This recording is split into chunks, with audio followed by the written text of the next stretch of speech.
नमस्कार दोस्तों। Doctor John मेडिना की किताब ब्रेन रूल्स ह्यूमन ब्रेन की फंक्शनिंग को समझाने के लिए एक scientific yet practical road map है। ये किताब इस अजम्पशन से शुरू होती है कि हर इंसान अपनी डेली लाइफ, काम, पढ़ाई, रिलेशनशिप्स और डिसीजन मेकिंग ऑलमोस्ट बिना ब्रेन की नेचुरल वायरिंग को समझे ही करता रहता है।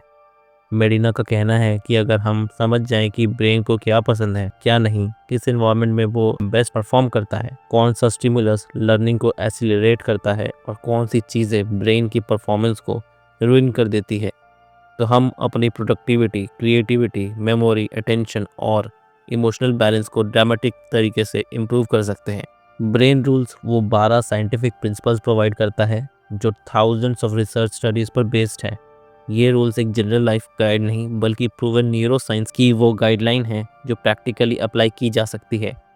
मेडिना हर रूल को रियल लाइफ एग्जांपल्स, एक्सपेरिमेंट्स और इवोल्यूशनरी लॉजिक के थ्रू एक्सप्लेन करते हैं, जिसे रीडर को सिर्फ नॉलेज नहीं बल्कि डीप क्लैरिटी मिलती है कि ब्रेन एक्चुअली ऑपरेट कैसे करता है।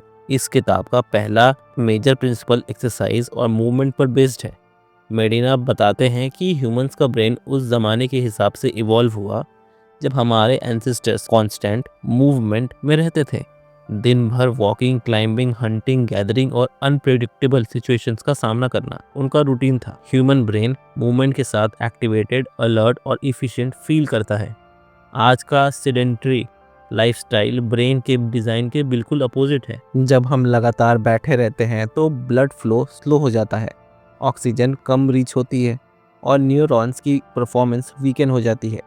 एक्सरसाइज चाहे लाइट वॉकिंग ही क्यों ना हो, ब्रेन को इंस्टेंटली वेकअप मोड में ले आती है। साइंटिफिक स्टडीज़ कहते हैं कि रेगुलर फिजिकल एक्टिविटीज से मेमोरी इम्प्रूव होती है, लर्निंग स्ट्रॉन्गर होती है, मूड स्टेबलाइज्ड होता है, एंजाइटी रिड्यूस्ड होती है और अल्जाइमर रिस्क ड्रामेटिकली गिरता है। एक्सरसाइज करने से BDNF रिलीज होता है, जिसे ब्रेन का मिरेकल ग्रो बोला जाता है, बिकॉज ये न्यूरॉन्स को ग्रो, मेंटेन और रिपेयर करता है।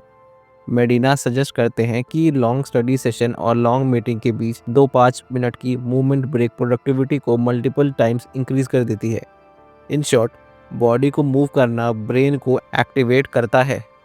नेक्स्ट, मेडिना बताते हैं कि ह्यूमन ब्रेन इवोल्यूशनरीली एक सर्वाइवल मशीन है। ये कंफर्ट के लिए नहीं बना, ये अनप्रिडिक्टेबिलिटी और डेंजर के लिए बना। ह्यूमन ब्रेन ने मिलियंस ऑफ ईयर्स तक अनस्टेबल क्लाइमेट, प्रीडेटर, स्टारवेशन और कंपटीशन फेस किया। इसीलिए ब्रेन नेचुरली सर्वाइवल ड्रिवन है। प्रॉब्लम सॉल्विंग, क्रिटिकल थिंकिंग और क्विक डिसीजन मेकिंग इसलिए इवॉल्व हुए क्योंकि वो सर्वाइवल के टूल्स थे। ह्यूमंस की यूनिक एबिलिटी सिंबॉलिक रीजनिंग यानी एब्स्ट्रैक्ट थिंकिंग भी इवोल्यूशनरी सर्वाइवल की वजह से डेवलप हुई। इसी कैपेसिटी की वजह से ह्यूमंस ने लैंग्वेज क्रिएट की, स्टोरीज बनाई, टूल्स डेवलप किए और नॉलेज नेक्स्ट जनरेशंस तक पास किया।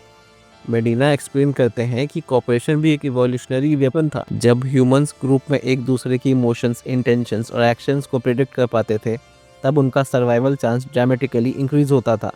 इसी से थ्योरी ऑफ माइंड यानी दूसरों के थॉट को समझने की एबिलिटी इवॉल्व हुई। ये एक्सप्लेन करता है कि आज भी इमोशनल सेफ्टी लर्निंग के लिए एसेंशियल क्यों है। जब स्टूडेंट, एम्प्लॉय या चाइल्ड सेफ इन्वायरमेंट फील करता है, तब ब्रेन एक्सप्लोरेटरी मोड में शिफ्ट हो जाता है और लर्निंग ऑटोमेटिकली एसिलरेट हो जाती है। एक इम्पॉर्टेंट प्रिंसिपल ये है कि हर ब्रेन यूनिकली वायर्ड होता है।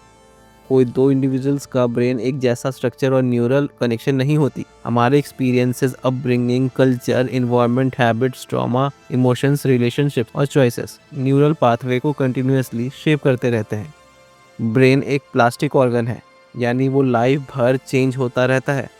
जब हम नया स्किल सीखते हैं, न्यूरॉन्स नए कनेक्शंस बनाते हैं। जब हम रिपीटिशन करते हैं, पाथवे स्ट्रेंथन हो जाती है और जब हम कोई हैबिट छोड़ देते हैं, पाथवेज वीकन हो जाती है। इसीलिए स्टैंडर्ड टीचिंग मेथड सब पर इक्वली वर्क नहीं करते। किसी का लर्निंग स्टाइल विजुअल होता है, किसी का ऑडिटरी, किसी का एक्सपेरिमेंटल, किसी का ब्रेन काम इन्वायरमेंट में बेस्ट वर्क करता है, किसी का केओस में। इंटेलिजेंस एक सिंगल मेट्रिक नहीं बल्कि मल्टीपल इंटेलिजेंसेस का नेटवर्क है। Verbal, logical, emotional, creative, social, spatial और प्रैक्टिकल इंटेलिजेंस। इंडिविजुअल वायरिंग का रिस्पेक्ट करना एसेंशियल है। पेरेंटिंग और एजुकेशन दोनों तभी बेस्ट रिजल्ट देते हैं जब पर्सनलाइज्ड अप्रोच फॉलो किया जाए। अटेंशन एक और क्रूशियल कंसेप्ट है। मेडिना कहते हैं कि ब्रेन बोरिंग इन्फॉर्मेशन इग्नोर कर देता है। ह्यूमन अटेंशन स्पैन रफली 10 मिनट्स होता है। 10 मिनट्स के बाद ब्रेन नेचुरली ड्रिफ्ट करने लगता है, चाहे स्पीकर कितना भी वंडरफुल क्यों ना हो। इस फेनोमेनन को बीट करने का best method 10 minute story telling rule है। अगर हर 10 मिनट में एक emotionally engaging example, surprising fact, humour piece, personal story, curiosity trigger या सस्पेंसफुल ट्विस्ट ऐड कर दिया जाए तो ब्रेन दोबारा एक्टिवेट हो जाता है। ब्रेन इमोशंस के थॉट ही स्ट्रॉन्गेस्ट मेमोरीज बनाता है, इसीलिए इंगेजिंग कंटेंट हमेशा मेमोरेबल होता है। मेडिना एक्सप्लेन करते हैं कि मल्टीटास्किंग ब्रेन की सबसे बड़ी वीकनेस है। ब्रेन मल्टीपल टास्क एक साथ नहीं करता, वो सिर्फ रैपिड स्विचिंग करता है। हर स्विच के साथ time loss, cognitive load increase और एरर प्रोबेबिलिटी शूट अप हो जाती है। मल्टीटास्किंग प्रोडक्टिविटी को 40% तक रिड्यूस कर देती है। इफेक्टिव फोकस और लर्निंग के लिए सिंगल टास्किंग ऑप्टिमल है।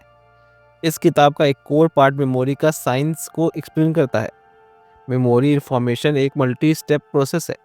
इनकोडिंग, स्टोरेज, कंसोलिडेशन और रिट्राइवल। इनकोडिंग तब स्ट्रॉन्ग होता है जब इंफॉर्मेशन मीनिंगफुल हो, पर्सनल हो, इमोशनली कनेक्टेड हो या किसी एग्जिस्टिंग स्कीमा से लिंक्ड हो।